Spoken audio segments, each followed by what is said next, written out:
Hello, everyone. Welcome to today's webinar.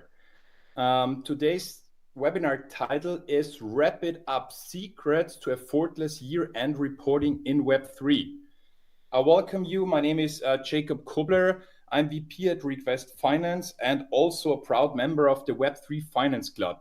As a short introduction, the Web3 Finance Club is a global leading community of Web3 leaders, and we already hit a new milestone, 1,200 finance leaders who are active members in the community. The goal of the community is to share knowledge, to drive this industry forward, to learn from each other, and also to connect in online and offline events. We still have a very selective acceptance rate, so it's still under 20%, and we are growing quite intensively. This is the webinar, the first webinar of the year. And today we have a really nice set of speakers. We have 4 speakers, and I will now start to do a short introduction of our speakers. To start with, we have Joe David, the founder of MYNA and Nephos. They're a leading Web3 accounting firm, and Joe is known for being a tech enthusiast, bridging the gap between accounting and new technology. Also, I'm really happy to welcome Andrew Belonogov, the managing partner of TechAccountingPro. TechAccountingPro is known in the industry for specializing in accounting, but also in US GAAP advisory for digital assets. Andrew has also a background in the industry, working for Figment, one of the largest proof of stake validators. Next on the list of speakers is hogg from Solana Foundation. Really nice to have you here today. Zach has also a background at PwC and worked also for eToro. So very happy to have you here today, Zach. And last but not least, one of Request Finance partner companies, Jeremy now from the Network Firm. The Network Firm also very well known in the industry for audits and attesting services for digital assets. Really happy to all have you here today. And before we start the discussion, I would like to mention also our chance for our webinar audience to win again 45 days of free usage of Request Accounting. How you can win that?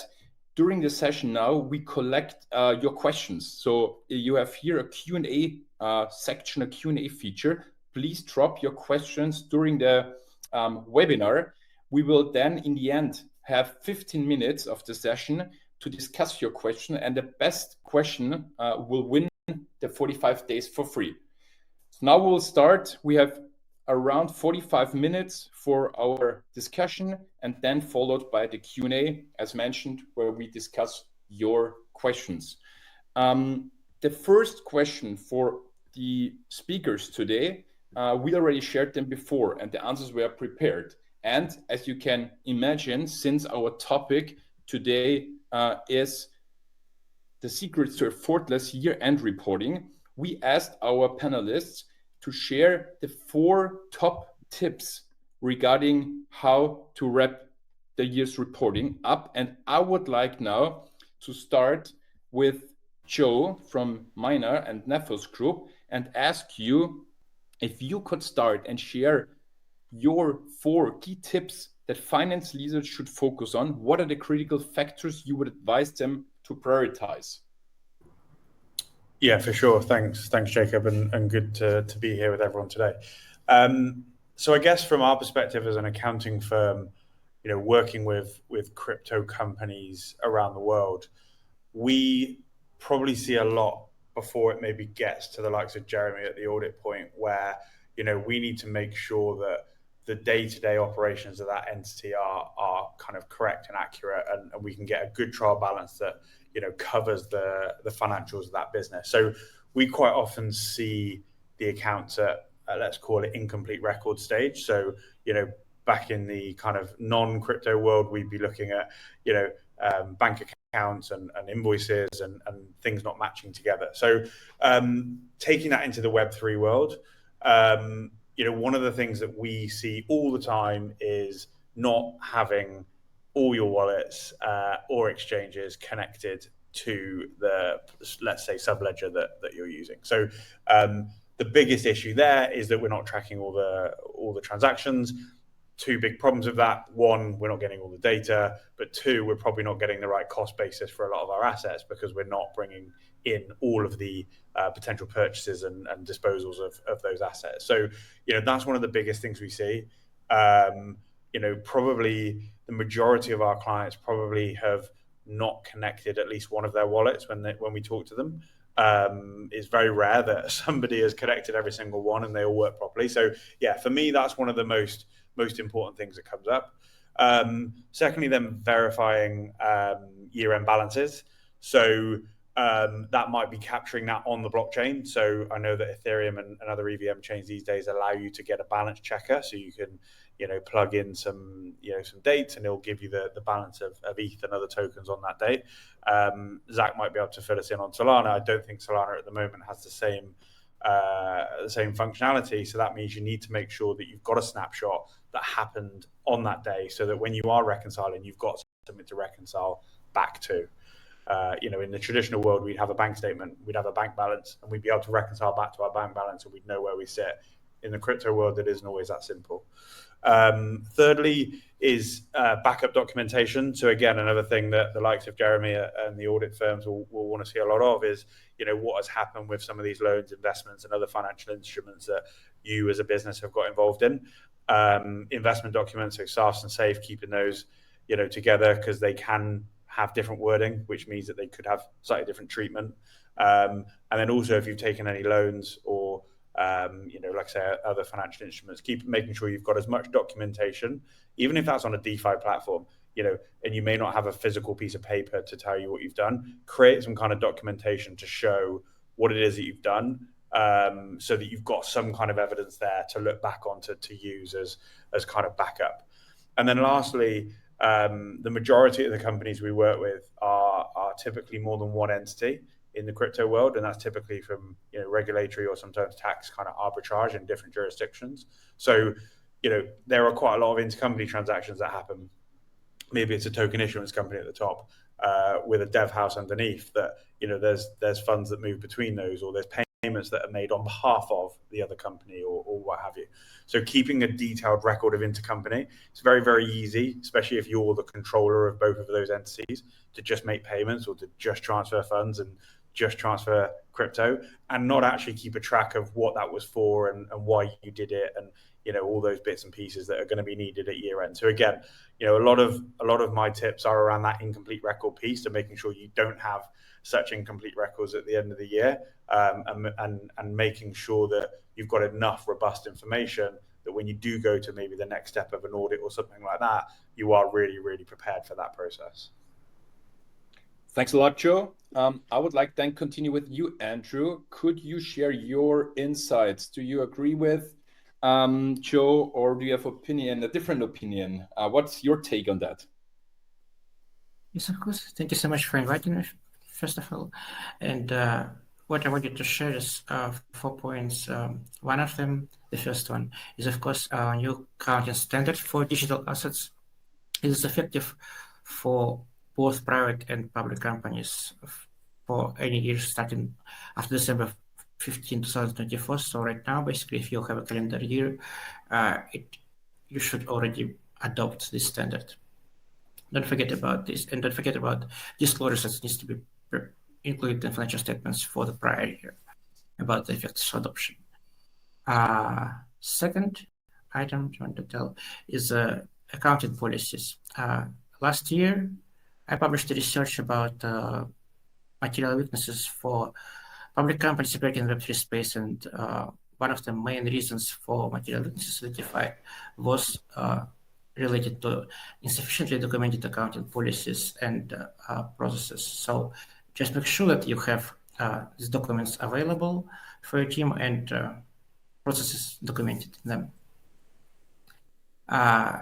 Next thing is because we're in blockchain industry, everything is very dynamic and develops very quickly. So you need to keep yourself updated.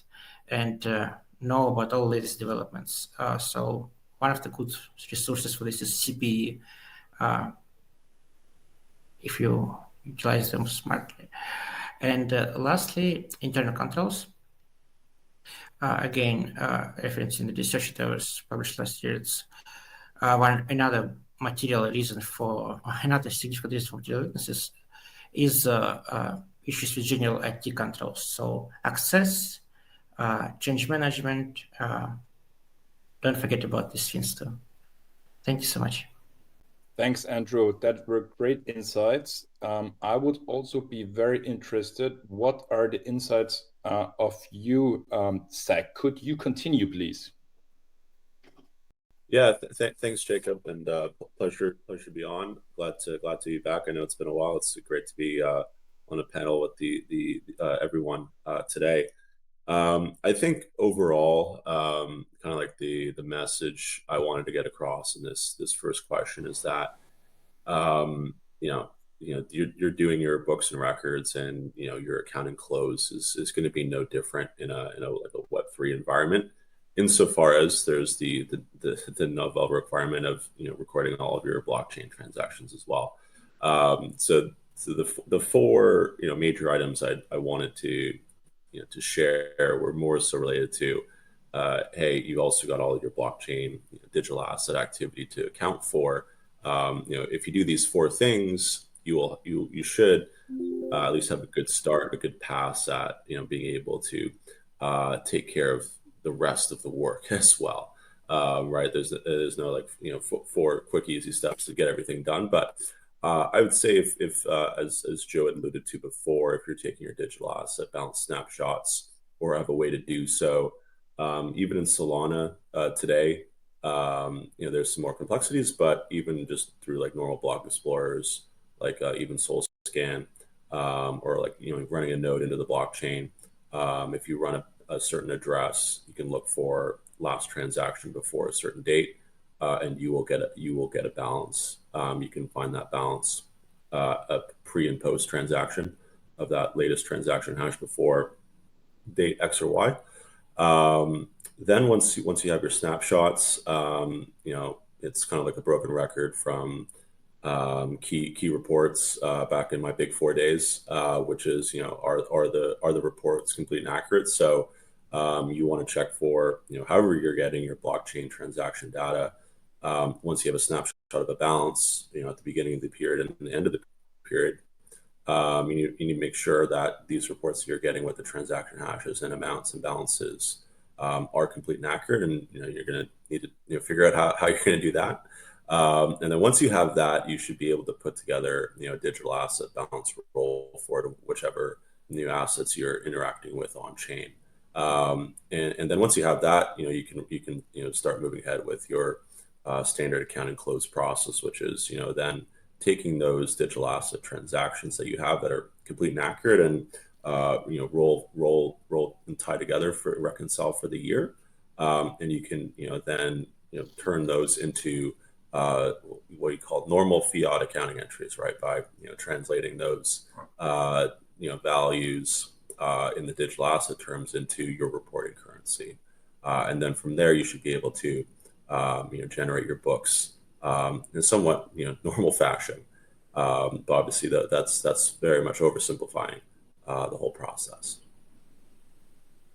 Thanks a lot, Zach. That was really great. And last but not least, Jeremy, I would be interested also in your 4 key insights about the topic. Yeah, certainly. And thanks for having us, Jacob. And nice to be on this panel with everyone else. Just to go back to really quick about what something Zach said and what Andrew alluded to as well is that digital asset roll forward with this new FASB accounting rules, there is a new added disclosure requirement to have a roll forward of your beginning balance of your digital assets to your ending balance. So that becomes more and more important as these new rules are implemented. But as far as my 4 tips, my first one would be if you plan on getting audited in the next 18 months, right? I'm an auditor or an audit partner. So this is the first thing that comes to mind is that really think about the finance function on your team, right? Do you have a dedicated person on your team that knows how to compile the books and records?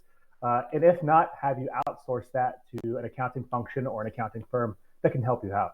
Because oftentimes I think in startup land especially is that every action or every cost is an opportunity cost. You only have so much time, effort, and money to be able to invest. But if you're going to want to complete an audit, this is an area that's really worth investing in, because you're probably not going to be able to wing this section as a non-finance, and maybe you're just a technical founder. So definitely consider your finance expertise in-house. The next thing is we talked about reconciliations across, digital asset, on-chain, your subledger, your ERPs. But in crypto, there's a lot of different ledgers that it's not just the blockchain balances in your ERP. You might also have mining pool accounts, exchange accounts, other database platforms. You have to make sure not just your on-chain activity matches your ERP or your subledger, but ensuring that it matches all those other data sources as well, like your mining pools, your staking pools, et cetera. Because when we come into audit, we're going to want to do a 2, 3, 4-way match to make sure that all those data sources match up together. The third tip is for my exchange or custodial platforms out there. It's a good time to build out snapshot reporting for your exchange or your custodial platform, because oftentimes we'll go in and we'll audit these companies and they can't go back and pull point-in-time balances for their liabilities owed to customers. So that makes it really hard. My approach would be to maybe almost build like an indexer on top of your database so that you can go back in time and pull your database, your own platform balances as of year end or month end as well. I think that'd be really handy. And then lastly, I would say is as you think about your initiatives related to the finance function going forward this year, it's probably in my perspective, it's a good idea to be positioned for growth, because it seems like the Overton window has shifted, the political winds have shifted. I know we're here in the US, and so it's almost crazy to think that the new president had participated in launching a DeFi protocol. We're talking about strategic Bitcoin reserve projects. If these things happen, right, this is going to likely rise all tides for the industry. So you get your audits, your SOC reports, your fundraising, your licensing, get all that prepped early on, so that way you can take advantage of hopefully the rising tide for the whole industry in the next coming years. Thanks a lot for that, Jeremy. So now we covered the 4 key tips. I think we've really learned some good lessons here. And now we would continue to the next section, have a kind of open discussion about different topics. And I would like to start, and I also saw this question was just raised from the audience, so it's a perfect next question. What role does technology play in ensuring an efficient year-end close? So how can companies leverage the tech solutions to better close the year-end books? Joe, I would like to ask you, what's your take on that? You are experienced with a lot of different tech solutions in the market. I think you're an expert in this. So what do you think? What technology plays in ensuring efficient year-end closing? Yeah, so I guess from our perspective, we've always been an accounting firm that's been focused on technology and utilizing technology, as part of our day-to-day operations for ourselves, but also for our clients, and we've done that in the non-crypto spaces as well as in the crypto space. We've, from day one of being in business, we've been, cloud focused, if you want to call it that.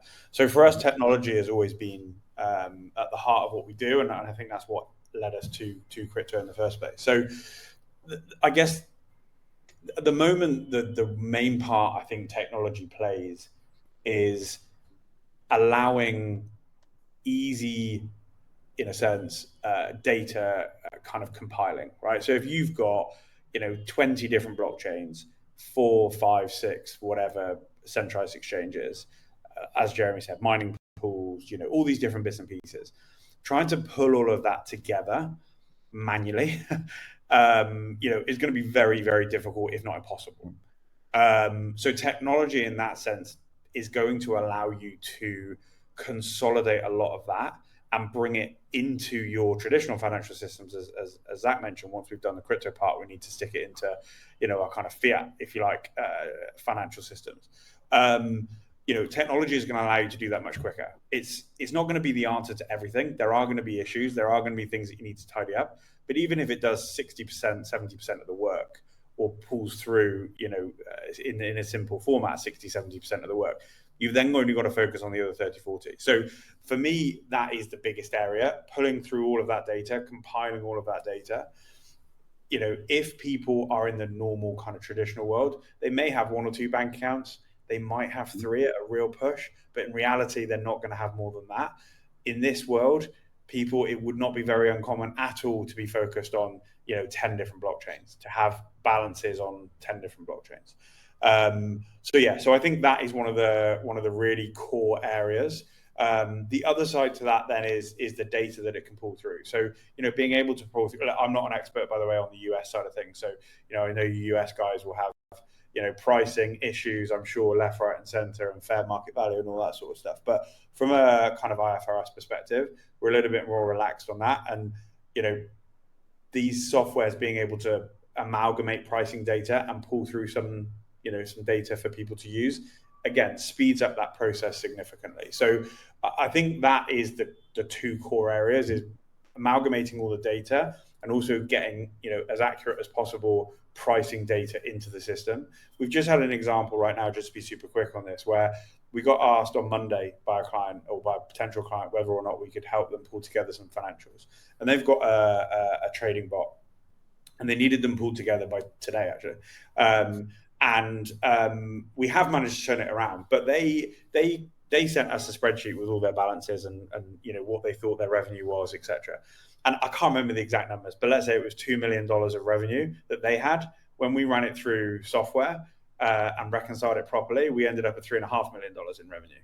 And when we sent it on to the client, said, look, we're very different here. We just want to make sure we haven't missed something or whatnot. And they were like, no, you're definitely right. We're definitely wrong, because we just pulled a few numbers together and hope for the best. And that is very typical of how a client will operate, within this space. And that's not a criticism of the client. It's just, they don't know about these things, or they don't know how to do what we do as professionals. So I think that's a perfect example where, they were going for funding as well. They're looking to go for funding. They would have gone in at 2 million when we would be going in at 3.5 million, for example. So the business looks very, very different. So yeah, I think that's just a kind of loosely quick anecdote anyway. Thanks a lot for that. Super interesting, Joe. And now we heard this perspective of the advisory side. So I would also be very interested to have the opinion of a finance leader within a layer 1 foundation. So Zach, could I ask you also the same question? What kind does technology play for you? What kind of solutions are you leveraging? Do you agree with what Joe said, or what's your take on that? Yeah, I mean, you definitely want to leverage technology insofar as you want to, eliminate or reduce as much manual data entry and manual input as you can.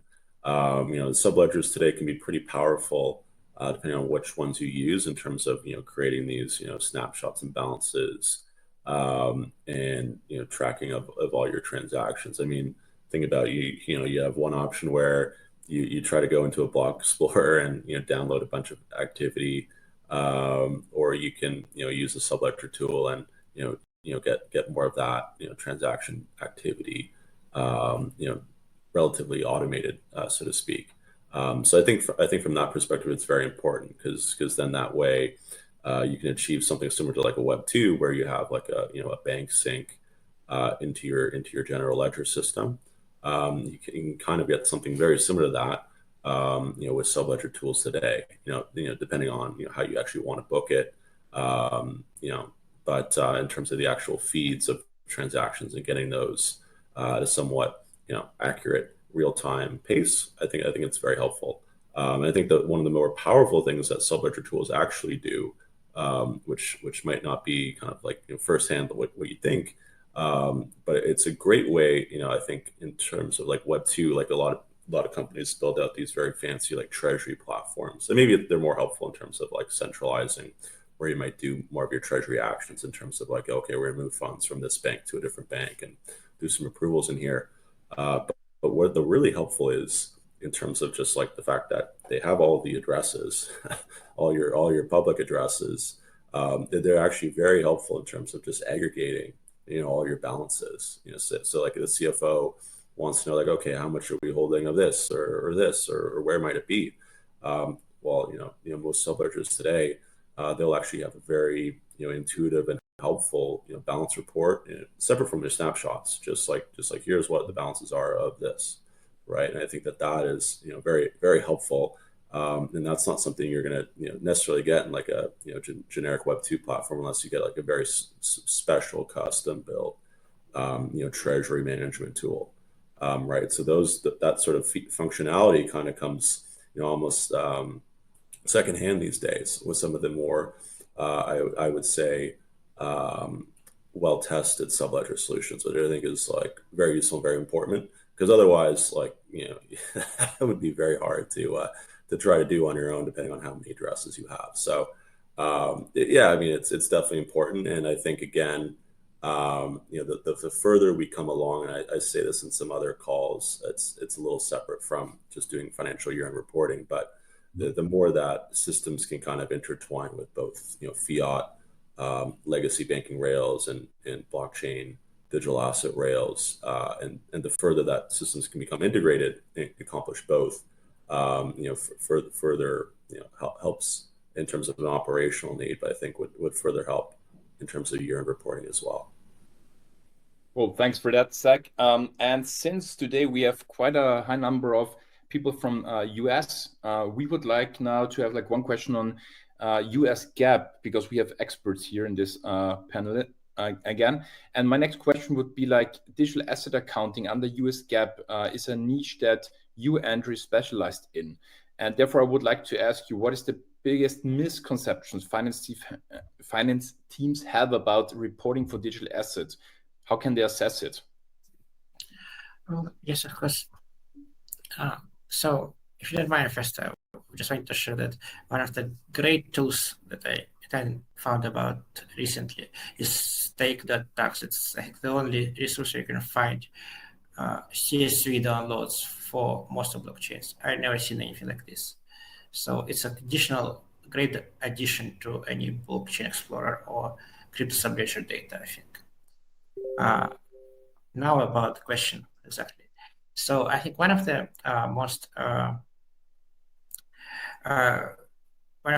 most important issues that I noticed is that pricing. So a lot of companies in the sector, they use CoinGecko, and some of my clients too as well, because it's not yet material. But what is important to note that CoinGecko does not provide prices that comply with US GAAP and IFRS accounting under fair value rules. Specifically, this is not principal market prices. It's aggregated based on the custom methodology that CoinGecko developed prices. It's not typically sometimes not representative of what you actually should account for assets in your books. So the good resources for pricing information that compliant with US GAAP and IFRS requirements would be like Coinmetrics, Looka, Digital Asset Research. These are 3 tools that I found in the past. And also, you can also source pricing data directly from the exchanges. And from assessment of principal market by yourself. It's another approach you can follow. And another issue and misconception out there, I think, is that all digital assets is like one group of assets. There is nothing, there's no differentiation, but in fact, it should be very often shown in different line items in financial statements. So there's stable coins, that can be accounted for in many ways. There is crypto assets, there is digital assets accounted as intangible assets currently. So there's a variety of different options, and we need to be careful of where we classify our assets. That's it. Thank you. Cool. Thanks, Andrew, a lot for that. And same question I would like to direct to Jeremy. You're also US based, so what do you think about that topic? Yeah, just one thing I would call out is that what makes things really interesting for digital asset companies is that stable coins generally aren't considered cash under GAAP. It's not legal tender, etc. So when you're building your statement of cash flows, it's going to be in many ways counterintuitive because you're using stable coins as cash, but GAAP isn't recognizing it as cash. So if, let's say you use stablecoins to fund all of your operations throughout the year, you might not have any activity on your statement of cash flows. So that's just one key area to kind of think about as you're compiling your financials, especially if you're doing an audit, how that interplays with your statement of cash flows. Instead of you sending funds, a stable coin for an investing or a financing activity, now that entry will be more like, oh, when did you convert your stable coins into cash? And that's going to be reflected on your statement of cash flows.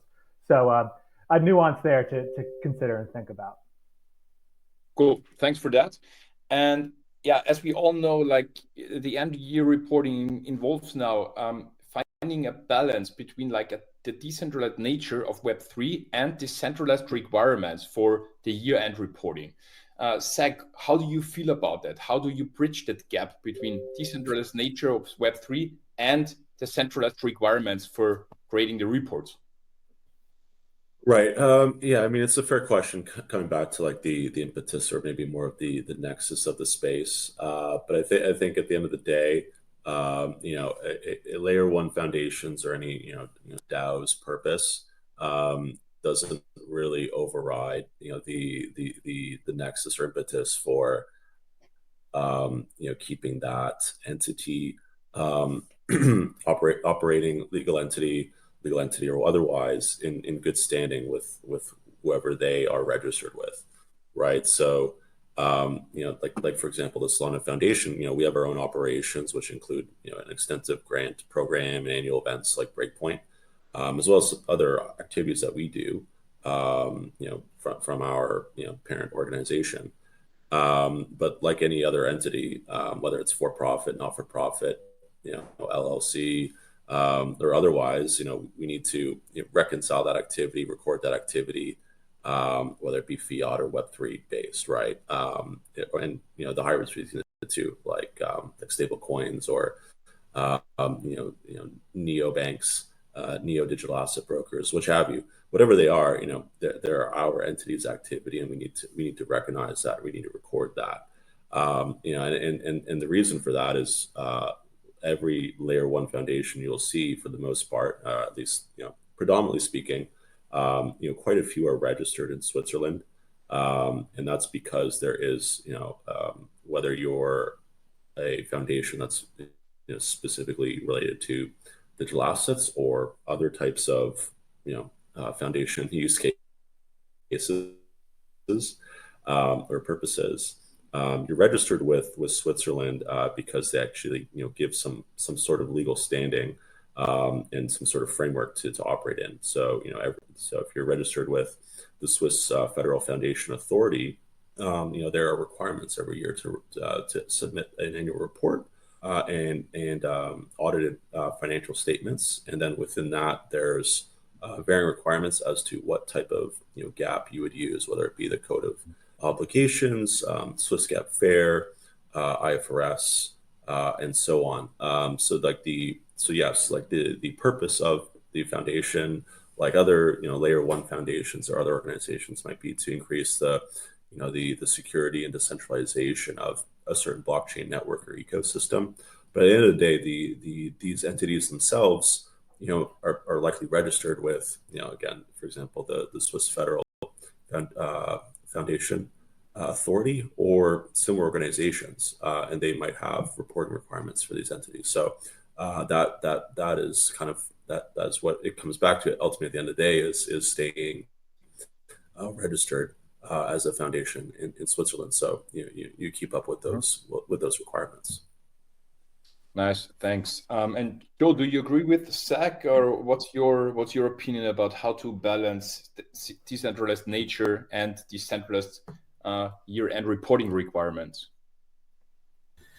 Yeah, look, from our perspective, the word decentralization gets bounced around quite a lot, and typically how much is actually fully decentralized, and how much is actually a kind of centralized entity that's allowing some decentralization of control in certain areas and whatnot. So true decentralization, take Bitcoin for example.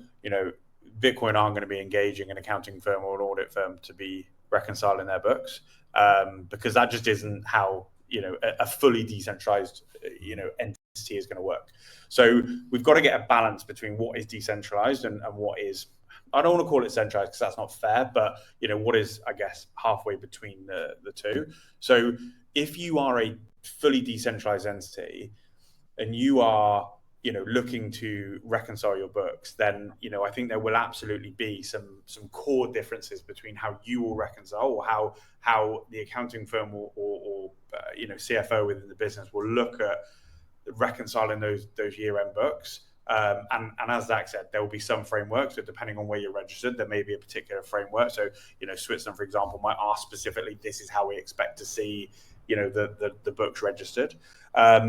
And then on the flip side to that, if you're a middle of that, if you're not quite decentralized, but you're not quite centralized, then again, we will be looking at that as probably more on the side of a centralized business and how we would normally prepare books and records for that sort of business, because it is likely that you will require potentially things like audit. It's potential that you would require, regulators to see numbers, or, third parties may want to. So I think, I think there's a question mark around the word decentralization in total. But most of our clients, whether they are decentralized in inverted commas or not, we are preparing financial records as if they're a centralized entity, and they need those records as if they were any other business. It just happens that their business is in the crypto space. So yeah, that's my loose kind of opinion on it. Cool. Thanks a lot, Joe, for that.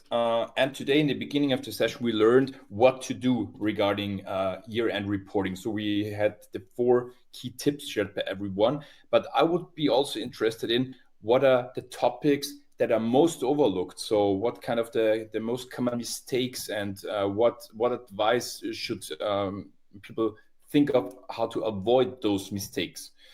Jeremy, what do you think? What are the most overlooked areas when preparing the year-end closing?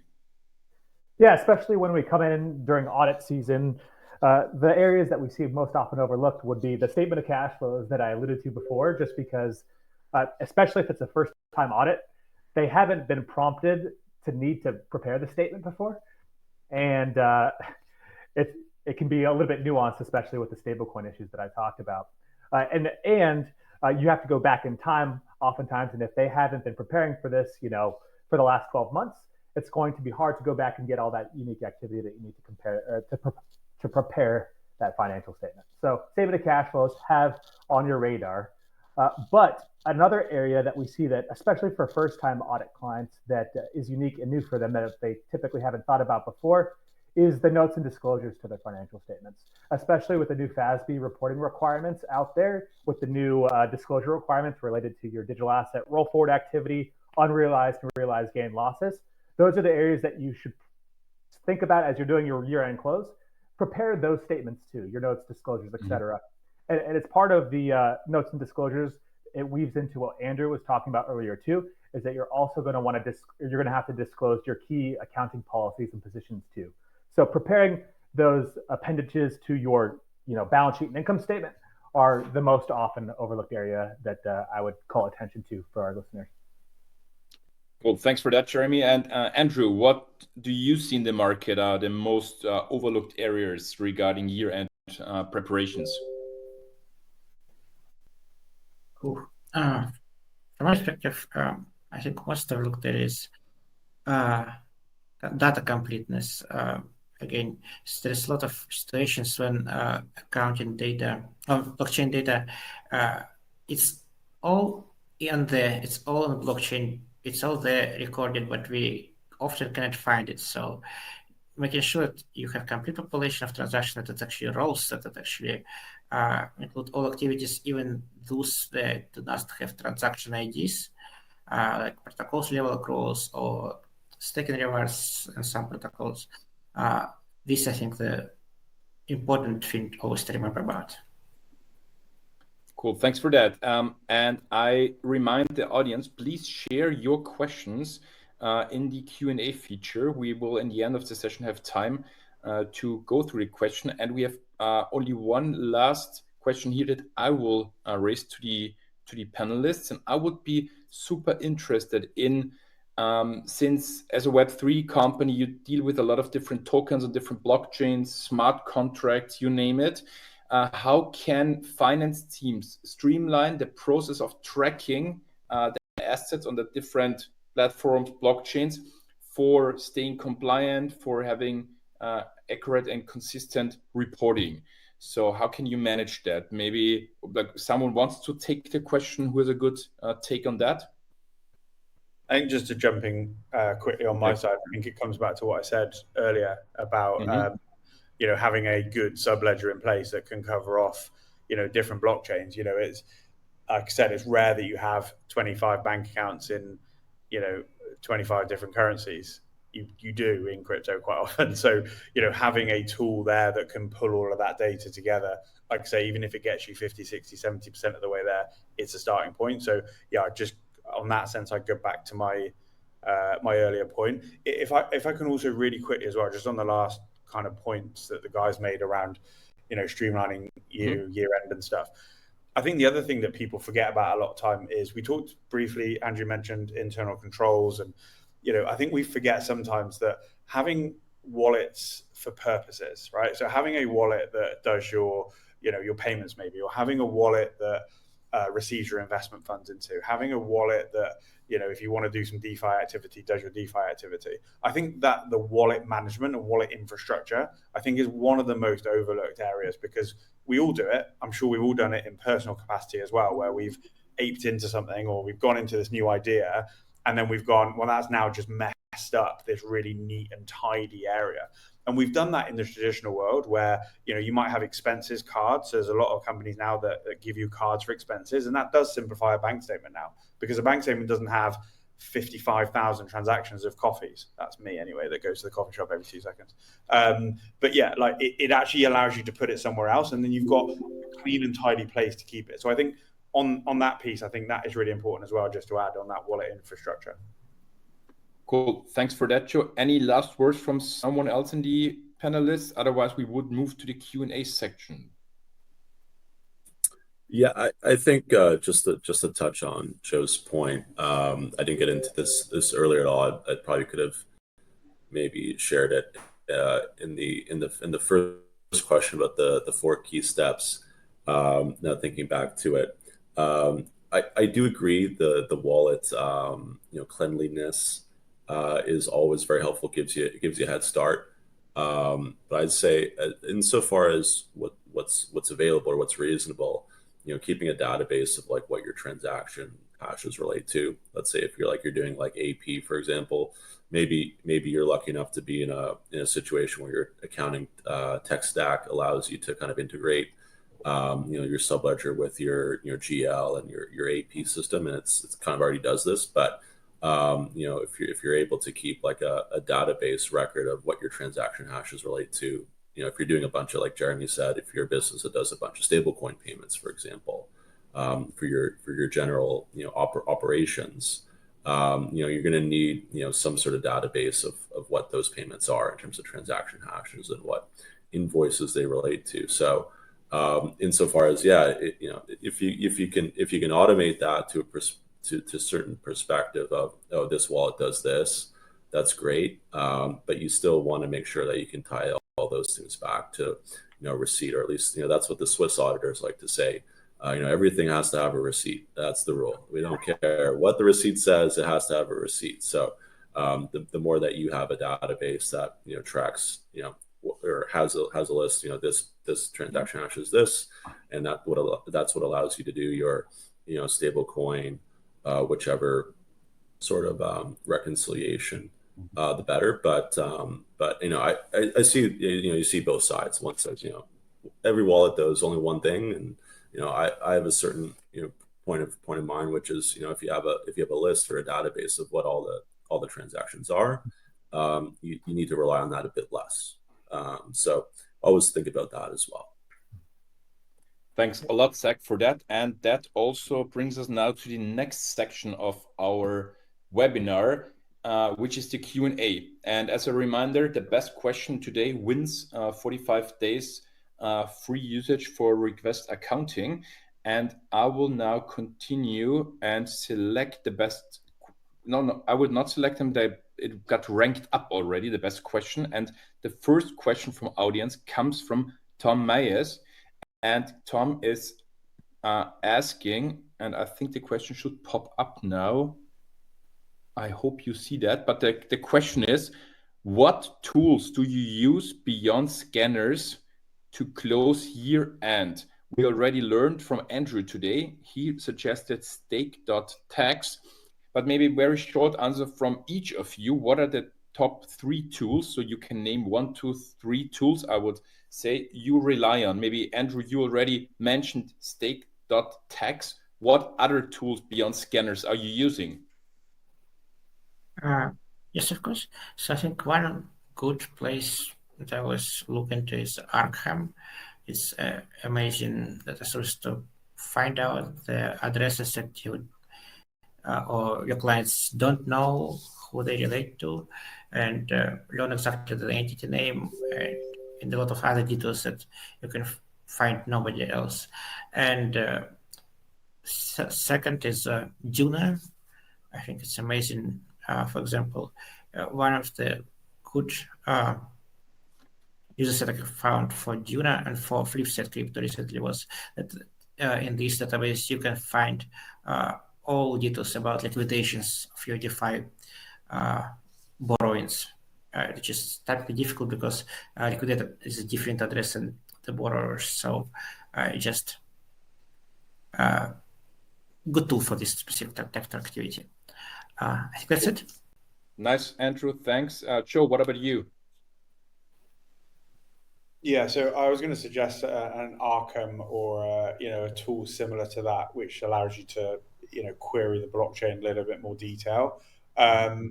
Just on Zach's point as well, which is also loosely relevant to this question, is even if you don't want to keep a complete log on a spreadsheet, even just chucking the transaction hashes into a Telegram chat with yourself, where transaction hash paid accountants, transaction hash paid whatever. At least then when you come back to search, you can literally just search that transaction hash in Telegram and it will come up and tell you exactly what it is. So I think just to add on that as a really loose kind of additional. Other than that, the majority of what we use is blockchain based subledgers. So, well, not blockchain based subledgers, but subledgers that are pulling the data from the blockchain. And we then push that into our accounting software, and that's how we then produce the account. So for us, sometimes there's a little bit of analytical work being done in something like Arkham. We use CoinFirm, yeah, which is like an AML software. So we use that when we're bringing on new clients to check certain things, but that's not really a year-end close, but just to add that one in. But other than that, we're mainly looking at the blockchain subledgers and then traditional accounting tools on top. Thanks, Joe. I see there are 2 more questions related to tooling, and therefore I will now pick the next question, which is, what accounting system is recommended for a DAX and why? Anyone has a take on that? Maybe Zach, do you have an answer for that? I mean, I think overall it's not like the best answer, but I think like the accounting system is probably not as so relevant as you're going to want an accounting system that fits in with the rest of like your accounting tech stack.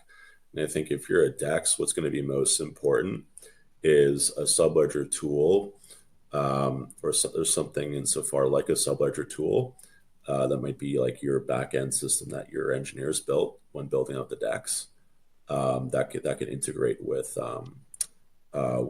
whatever tool you have that tracks all of the activity on the DEX, right?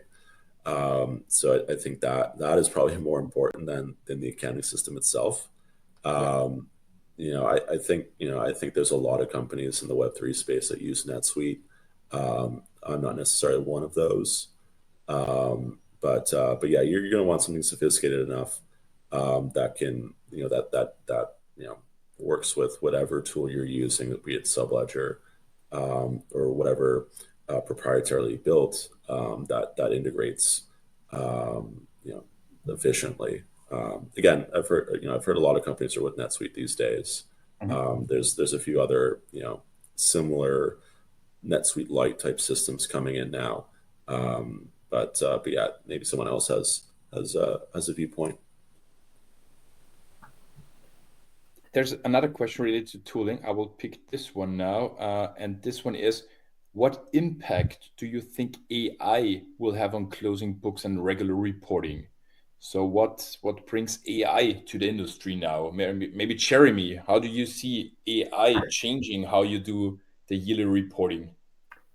Yeah, I think it can be leveraged a lot of times when you're doing a lot of writing. So like, let's say you want to draft an accounting policy and you're like, where do I start? You can go to ChatGPT or Claude and say, hey, write me a draft accounting policy for my token, my valuation policy that I'm going to disclose in my financials. It's not going to be perfect, but it's going to get you at a pretty good starting point that you can then tweak thereafter. So I know for us, it helps a lot when we're building out internal policies.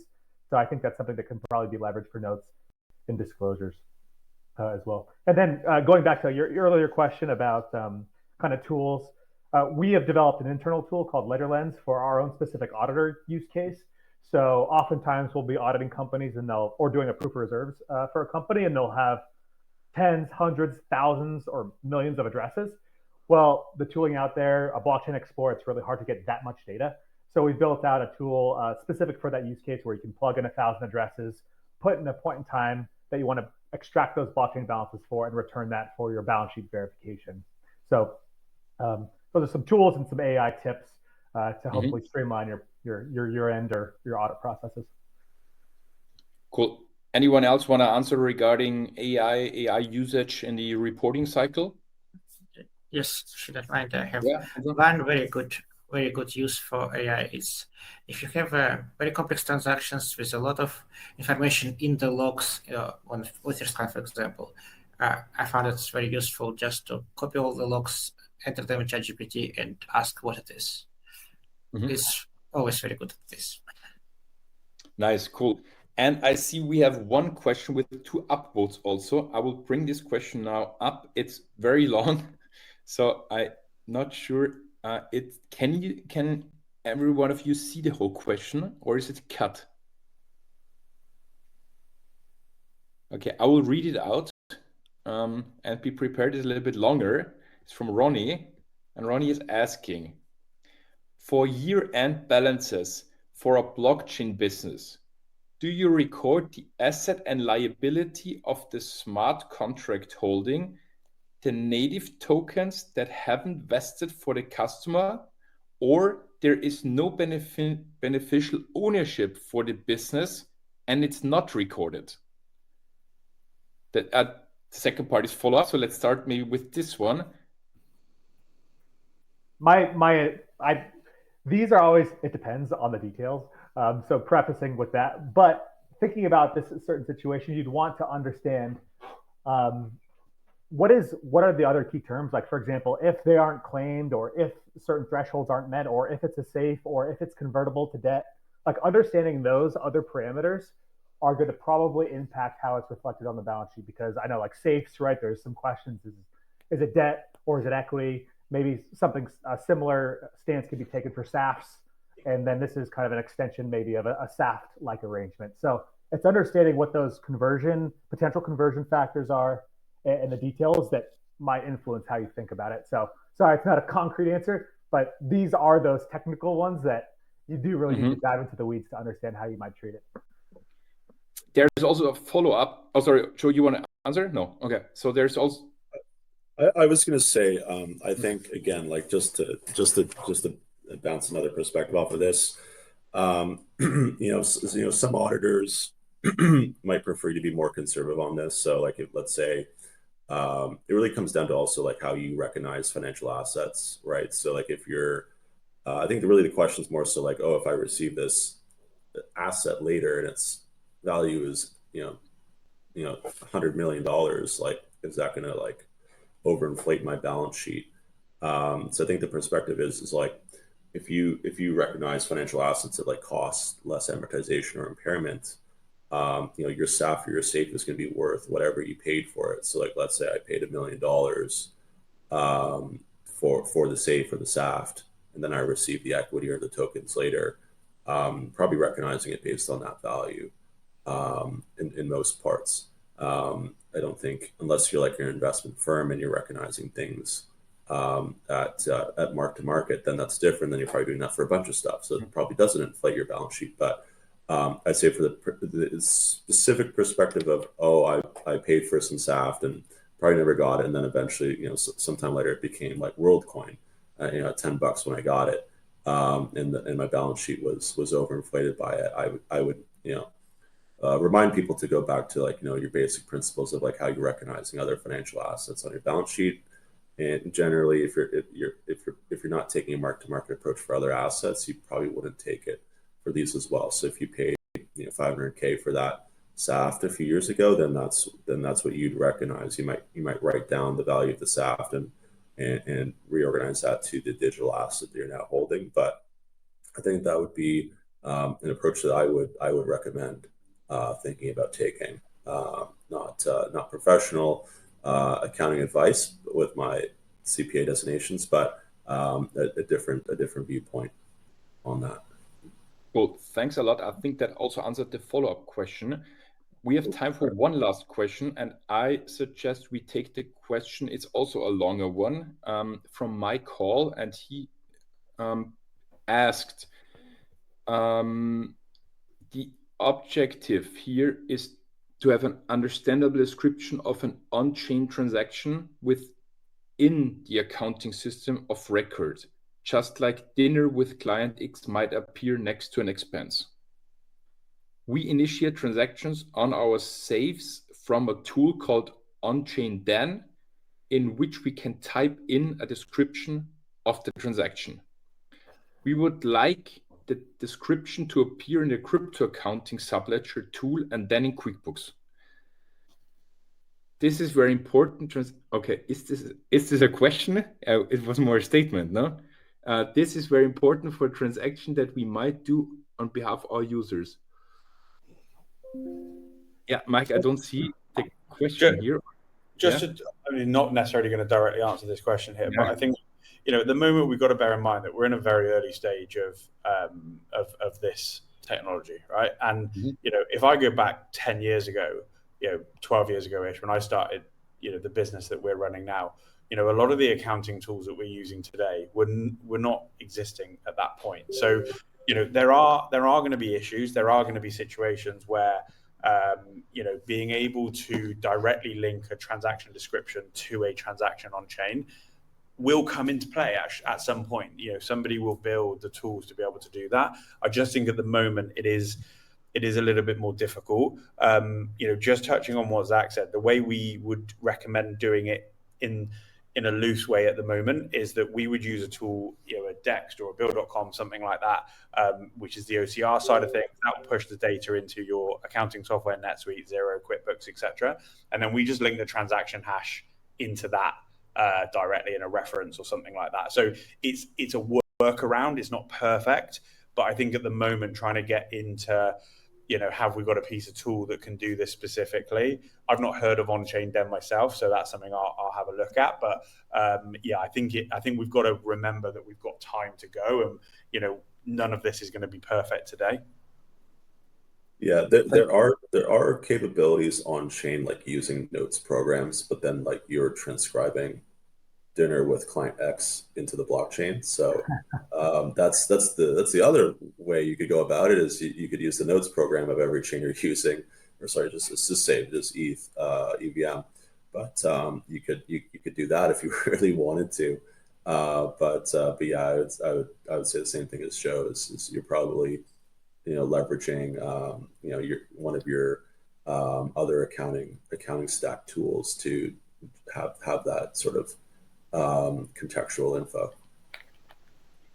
Amazing. Thanks, Zach. And that now brings us also to the end of our session, of our webinar. I thank all the speakers, and I want to also mention to the audience, if you want to get in touch with any one of our speakers, you can always reach out to them directly or drop a message to us. We will then do the introduction.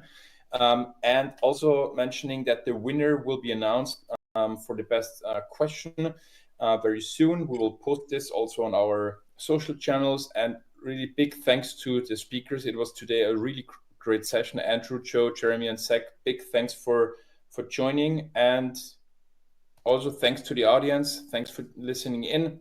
Hope to see you soon. And yeah, thanks. Goodbye. Thanks, everyone. Thanks, everybody. Thank you, everyone.